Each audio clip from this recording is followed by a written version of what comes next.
Bonjour Madame Dufour, aujourd'hui nous allons vous poser 5 questions sur l'atelier danse. Oui. Pourquoi avez-vous créé un atelier danse?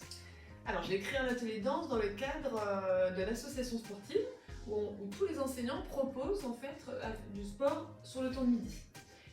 Et donc moi je me suis positionnée sur la danse pour dans un premier temps aussi féminiser la S puisqu'il y a beaucoup plus de garçons qui participent sur le temps de sport du midi que de filles, et d'autre part parce que j'adore la danse.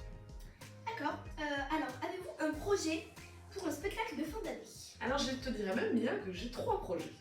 Donc l'atelier danse il s'articule autour de 3 axes. Le premier projet le plus important, c'est la création des chorégraphies pour le spectacle musical de Monsieur Obel.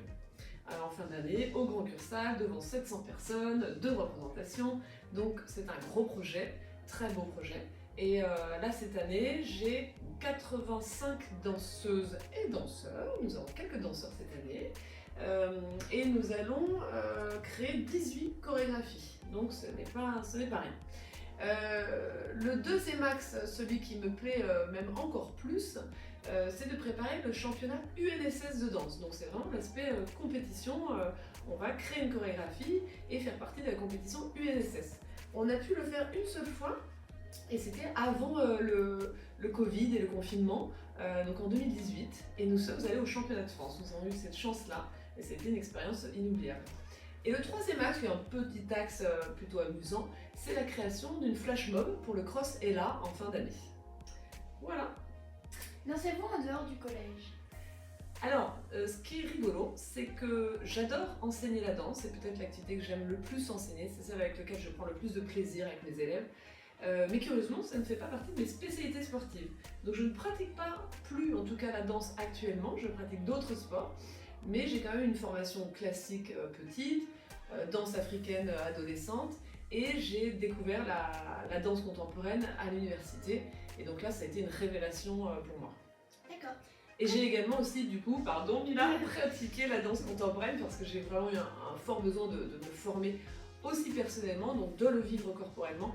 Et donc j'ai pris beaucoup de cours au Centre chorégraphique national de Belfort. Et voilà, mais plus actuellement. Préférez-vous être prof de PS au collège ou prof de danse? Alors, je suis prof de PS, je préfère être prof de PS, et ça a été mon choix. Et comme je te le disais tout à l'heure, je n'aurais pas non plus la légitimité pour être prof de danse, puisque ce n'est pas ma spécialité. Je pourrais peut-être plutôt prof de tennis, mais ça m'intéresse moins. Quel est votre type de danse préféré? Alors je te dirais quand même que c'est la danse contemporaine, et ça m'amuse toujours parce que mes élèves ou des collègues me disent « Ah, moi j'aime pas la danse contemporaine, c'est vraiment particulier ». Mais moi je trouve que c'est ce qui est incroyable dans la danse contemporaine, c'est qu'elle est plurielle. Il n'y en a pas une, il y en a des milliers de danses contemporaines. Et je suis allée voir beaucoup de spectacles, et il y en a que je n'ai pas aimé du tout, d'autres que m'ont un peu endormi, et d'autres que j'ai adoré littéralement.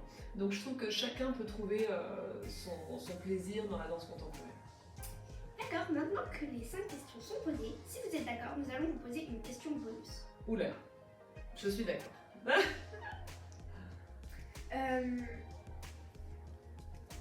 Qu'est-ce que vous n'aimez pas enseigner en sport? Qu'est-ce que je n'aime pas enseigner? Ah, ça c'est une sacrée question. Je dirais qu'il n'y a pas vraiment d'activité que j'aime moins, mais il y a des activités qui sont plus fatigantes à enseigner et dans lesquelles on prend du coup un petit peu moins de plaisir.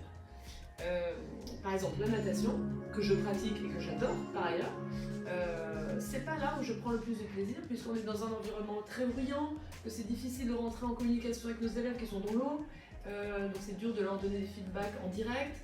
Voilà, donc par exemple, ça pourrait être la natation ou les sports collectifs qui sont aussi plus difficiles à gérer. C'est des activités où il y a beaucoup de bruit, il y a beaucoup d'interactions entre les élèves, beaucoup de choses à gérer aussi entre eux.